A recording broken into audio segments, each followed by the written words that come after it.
Good morning. I'm Randy Barkley, and I'm with Jeremiah Lee, and we are here to help people make the critical decisions, the hard financial decisions that make their life better financially. Mm-hmm. Randy and I are both certified financial planners. I'm also a California licensed attorney. We work together at Tricord Advisors, where we help people make smart decisions with their money. Today we're talking about good idea, bad idea. This is kind of interesting. I mean, you've gone through a list. I mean, we can spend a lot of time on these, but good idea, bad idea. So we're going to start with yard sales. Okay.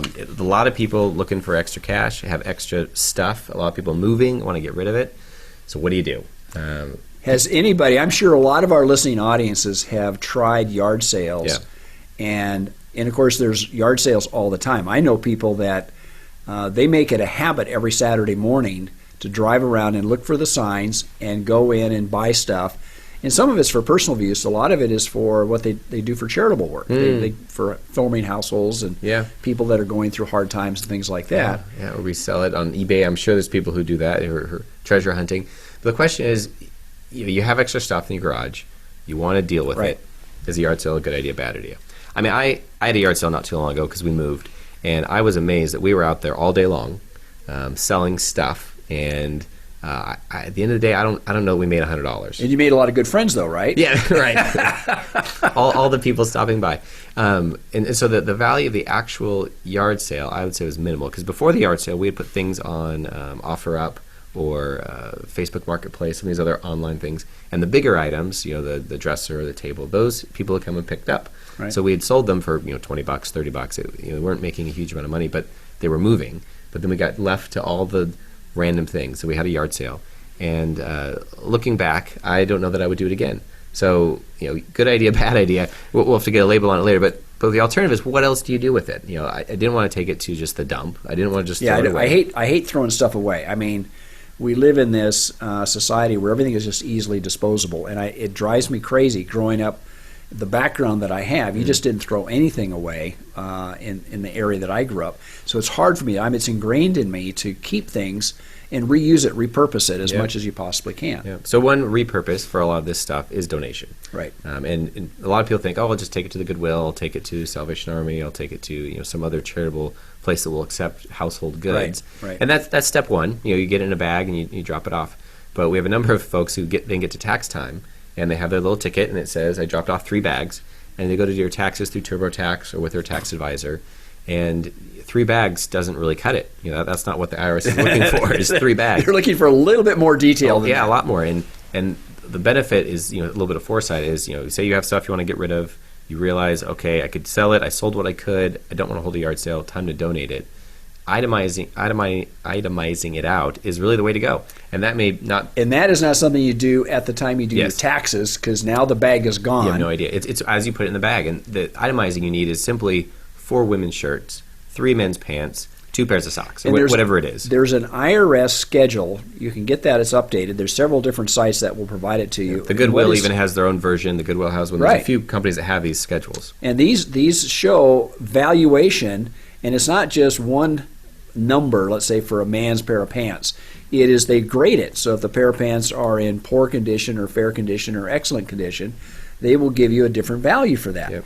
Now, it takes some discipline, because before you throw it in the bag, you have to write down all the items that you have in your bag. And that's the moment to do it. And the hard part is, a lot of people throw it in the bag and they drop it off. And then when it comes to tax time, they're either going to sell themselves short of not getting the full value, or they're just going to estimate without any proof, which is problematic if the IRS ever comes asking. And so to do it at that time, it's fairly easy. Just keep a little notepad. I have this much in this bag, this much in this bag, and then you attach that or fill it out with the little tickets they give you, and you keep that. So that's part of it. The other aspect I kind of want to bring up is the community aspect, which you mentioned. Community yard sale? Yeah, we've had yard sales, and neighbors stop by, but it's always kind of weird, neighbors digging through your junk. Stuff. Yeah, seeing if they want to give you $1 for whatever it may be. But my family, when we moved not too long ago, we'd been there for a number of months, we actually had a lemonade stand. But it wasn't for on the street corner. It was just for our neighborhood. So we went the night before and passed out little flyers in everyone's mailboxes, maybe 20 flyers up and down the street, and then had a lemonade stand. It was fantastic. But it was a lemonade stand for particular charity. It was, yeah. We're doing for So my daughter's school. people really felt like, okay, we're going to put in $1, $5, Yep. whatever, to help that charity. Yep, and they came in a small donation that was all going to charity. And next time we do it, we may just do it for free because the neighborhood value was fantastic. We had a lot of neighbors who just walked down the street, hung out for 10, 20 minutes. I think that's other great. neighbors. We just talked with them, got to know a lot of them. We'd met them all before. We got to know them a little bit. And it was just building some community aspect without them digging through our junk and trying to negotiate with your neighbor whether you want to spend $1 for a set of skis or something. And probably the benefit for the time that you've used, you felt better about it. Yes, Because significantly. First of all, you showed your children what this volunteerism really looks like, Yep. and the benefit of it, and you allowed people to be extremely generous. Yeah, I mean, I'd say if the yard sale we made around $100, I'd say for the lemonade stand we made a little bit over $100. Right. So able to donate that to the school. But the value of, I don't know, we're out there for maybe 2-3 hours,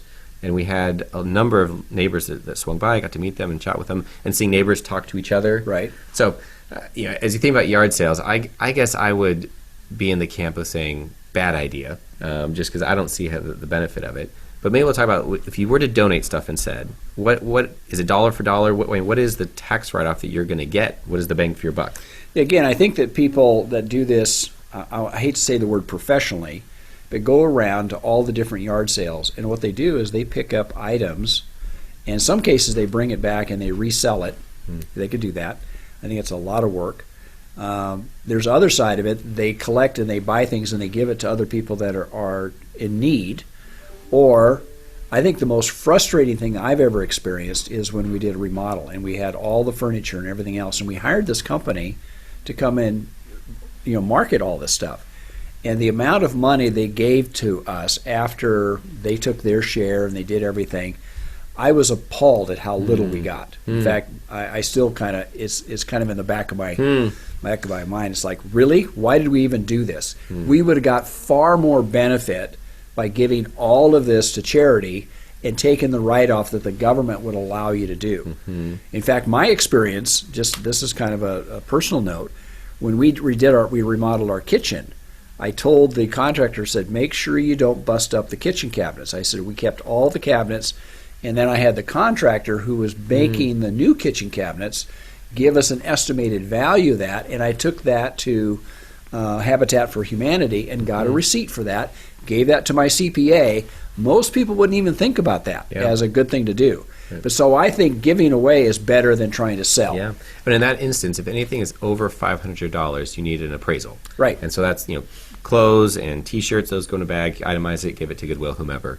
If it's a larger item, you have to get it appraised, and that's a great use to say. I had to be creative because I had to think about who do you get to who's do that? going to appraise this. But someone who is a cabinet maker who's actively installing cabinets could give a good appraisal. Say, well, they're 10 years old or 20 years old, and this is the condition. Right on. But then you have it, and you can go and donate it. If you have a topic you'd like us to discuss on a future episode, you can leave it in the comments, and don't forget to subscribe for future episodes. Till next week, folks, may you grow in wisdom and knowledge. Thank you for listening.